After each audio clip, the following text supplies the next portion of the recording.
Halo semuanya, perkenalkan saya Jessica Bayar, jurusan Teknik Informatika. Baik, di sini saya akan membahas tentang ekuivalensi dan hukum logika.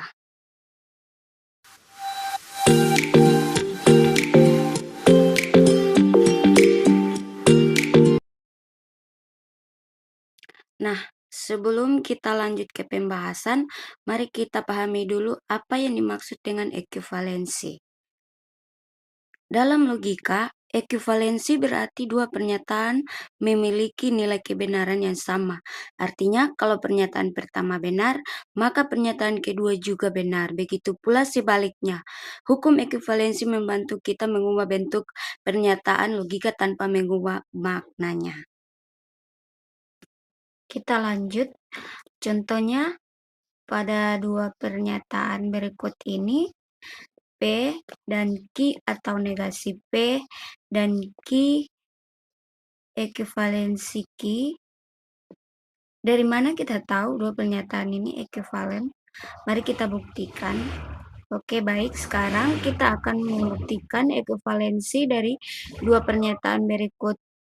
Kita akan buktikan ekuivalensi dari pernyataan P dan Q atau negasi P dan Q, apakah memang benar-benar ekuivalensi Q. Nah, langkah-langkah yang harus kita jalankan pertama-tama adalah membuat tabel kebenaran dari pernyataan P dan Q atau negasi P dan Q yang panjang. Karena pernyataan Q ini satunya pendek, jadi kita bisa lihat ini Q-nya terakhir ya. Ini Q pun juga menjadi salah satu komponen pernyataan dalam ruas kiri ini ya, P dan Q. Jadi pertama-tama kita buat tabel kebenarannya. Untuk membuat tabel kebenaran, berapa baris yang digunakan itu tergantung dari beberapa banyak variabel yang ada dalam pernyataan tersebut. Lalu kita pangkatkan 2. Nah, di sini kita lihat ada dua variabel yaitu P dan Q atau negasi P dan Q, maka jumlah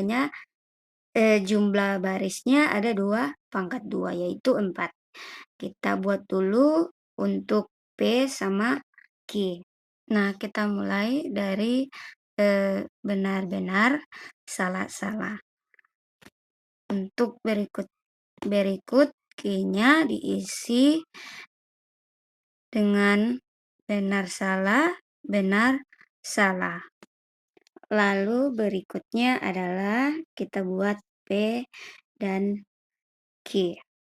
Ingat bahwa dan itu bernilai benar. Jadi P dan Q ini dia nilainya benar. Berikut benar salah, nilainya salah. Salah benar nilainya salah. Salah nilainya salah. Berikut kita buat negasi P, karena di dalamnya ini ada negasi, maka kita buat negasinya dulu. Jadi negasi P ini kebalikan dari kolom pertama, jadi dia nilainya salah, benar. Nah, berikutnya negasi P dan Q. Kita bisa lihat di kolom kedua dan 4. Jadi dia benar salah nilainya salah. Salah nilainya salah. Benar nilainya benar. Salah benar nilainya salah. Setelah semuanya kita sudah buat, P dan Q atau negasi P dan Q berikutnya kita ataukan. Jadi P dan Q atau negasi P dan Q kita bisa lihat di kolom ketiga dan 5. Itu benar salah nilainya benar. Salah nilainya salah. Salah benar nilainya benar. Salah nilainya salah. Jadi hasilnya hasil dari pernyataan P dan Q atau negasi P dan Q. Sekarang kita mau cek dari apakah pernyataan dari kedua tersebut itu ekuivalen nggak sama Q. Jadi kita tinggal lihat Q-nya apakah sama. Oh, ternyata sama. Q benar salah. Terus P dan Q atau negasi P dan Q nilainya benar salah. Oh, jadi berarti dia persamaannya bukan persamaan, hasilnya sama ya. Maka pernyataan di atas, ya pernyataan kedua tersebut eh, yaitu P dan Q atau negasi P dan Q ekuivalen dengan Q. Berikutnya mari kita lihat apa saja hukum-hukum logika yang akan kita gunakan.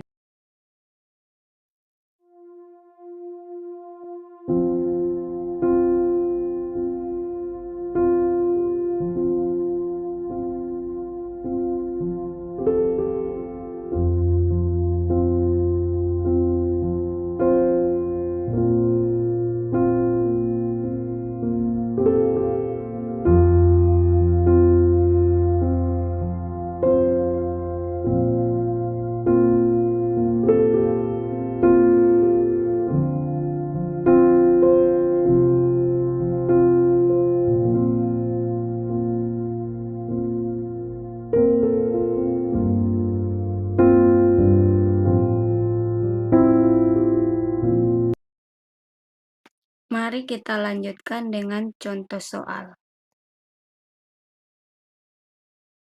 Baik, kita akan mencoba untuk membuktikan ekuivalen dengan pernyataan berikut.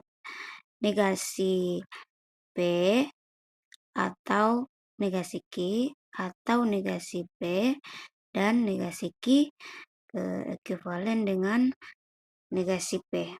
Jadi apakah pernyataan di ruas kiri ini negasi P atau negasi Q ekuivalen dengan yang kanan, negasi P.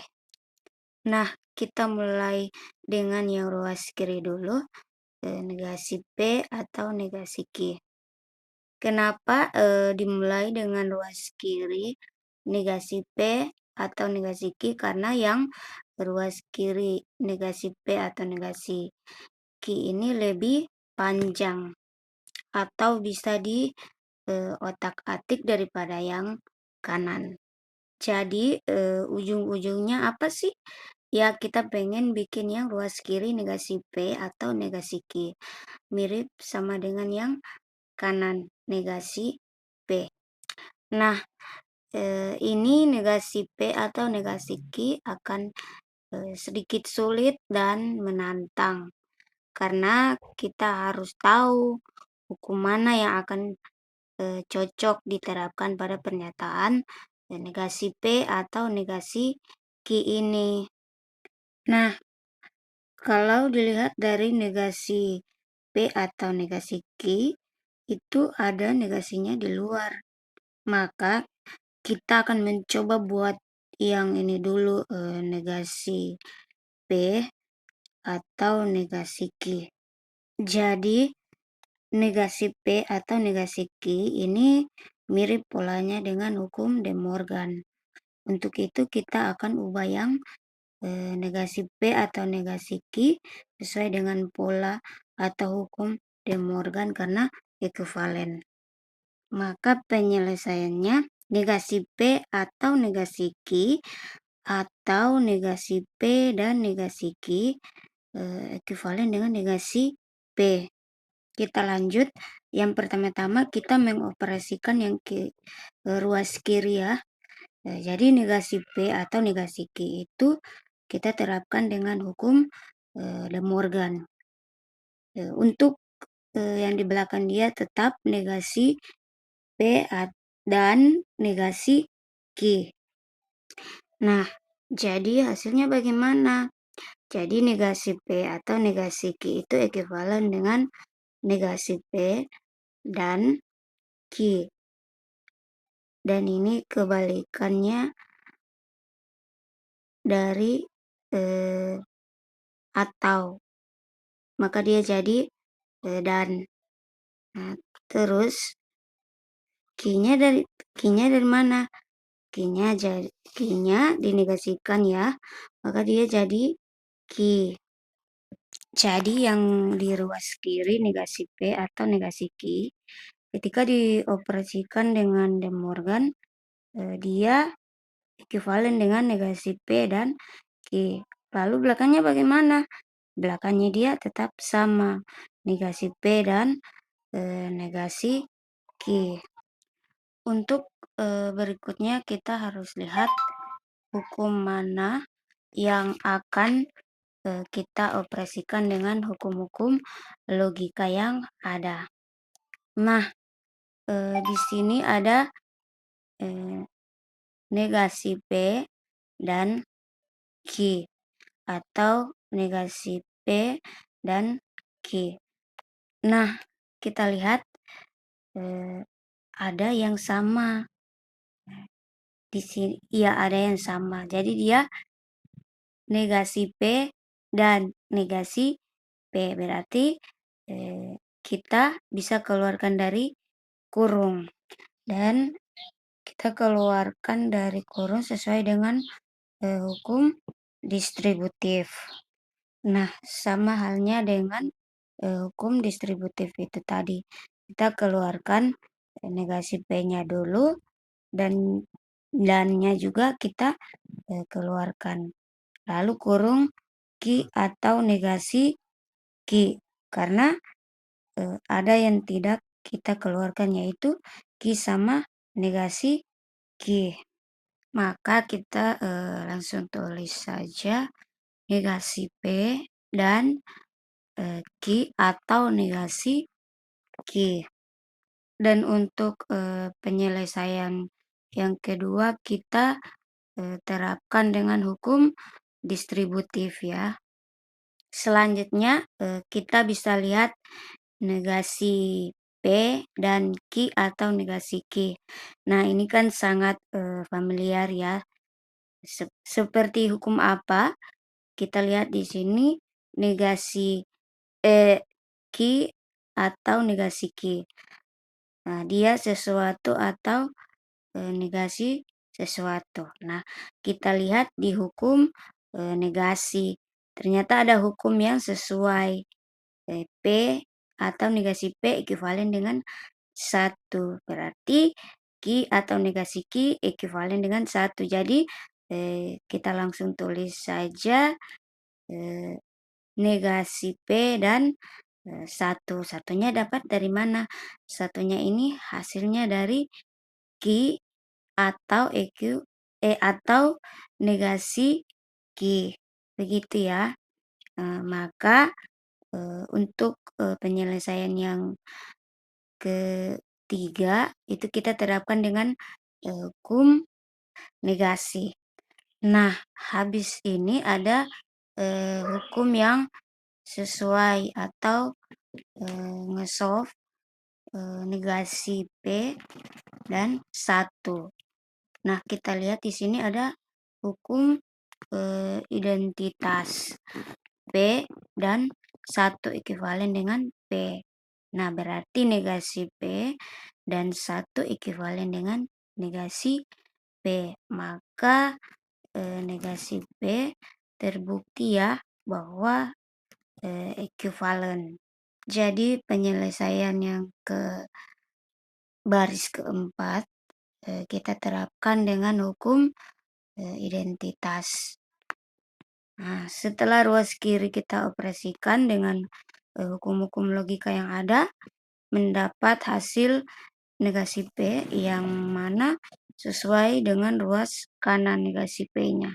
Jadi terbukti bahwa dua pernyataan di atas tadi adalah ekuivalen.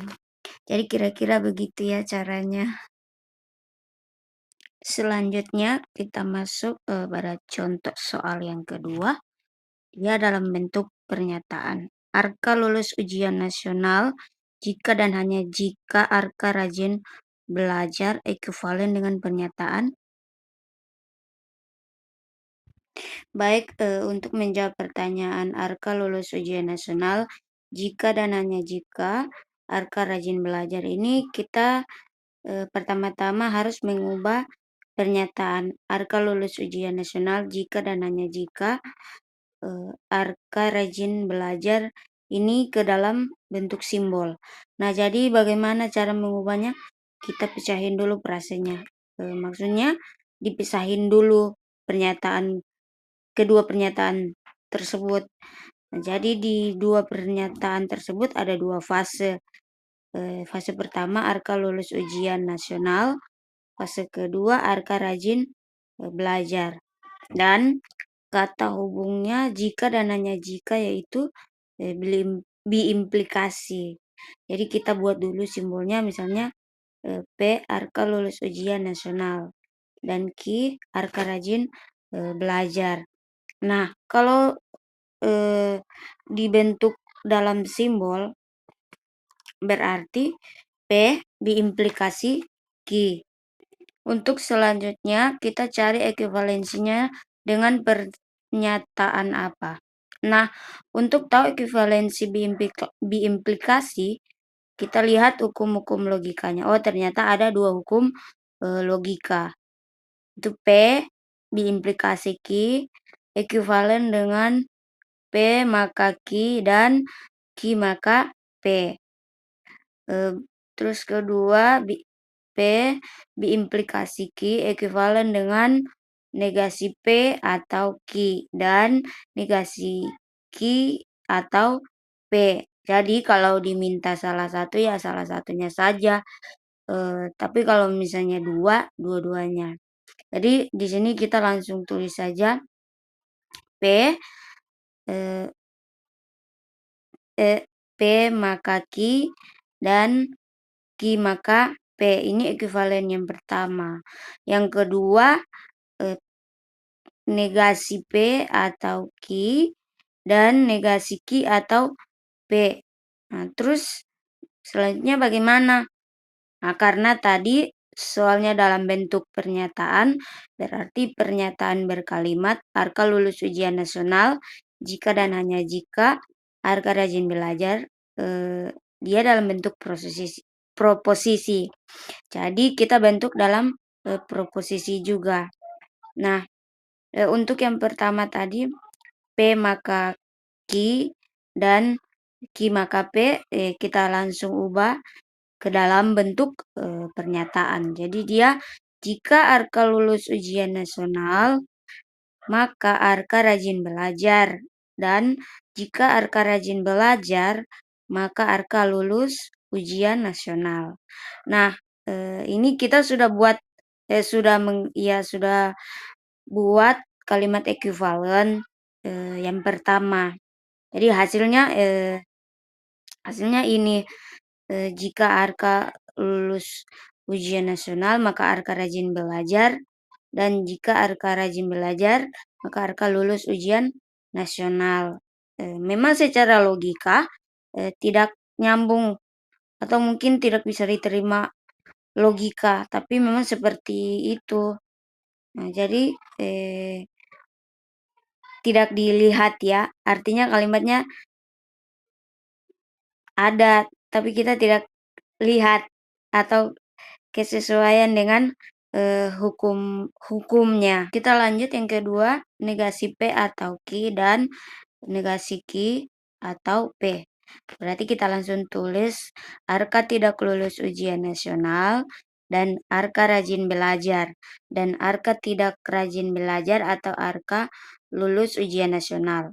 Jadi pernyataan Arka lulus ujian nasional jika dan hanya jika Arka rajin belajar ekuivalen dengan jika Arka lulus ujian nasional maka Arka rajin belajar, dan jika Arka rajin belajar maka Arka lulus ujian nasional, serta ekuivalen dengan Arka tidak lulus ujian nasional dan Arka rajin belajar, dan Arka tidak rajin belajar atau Arka lulus ujian nasional. Kira-kira seperti itu untuk penjelasan contoh soal yang kedua, dan solusi dari ekuivalen pernyataan tersebut. Sekian untuk pembahasan dari saya mengenai ekuivalen dan hukum logika. Maka dapat kita simpulkan bahwa hukum ekuivalen merupakan aturan dalam logika yang menunjukkan bahwa dua pernyataan dapat saling menggantikan tanpa mengubah nilai kebenarannya. Terima kasih sudah menonton video ini. Semoga penjelasan dari saya tentang hukum ekuivalen bisa bermanfaat bagi kita semua. Dan kalau ada yang salah dari penjelasan saya, mohon dimaklumi ya.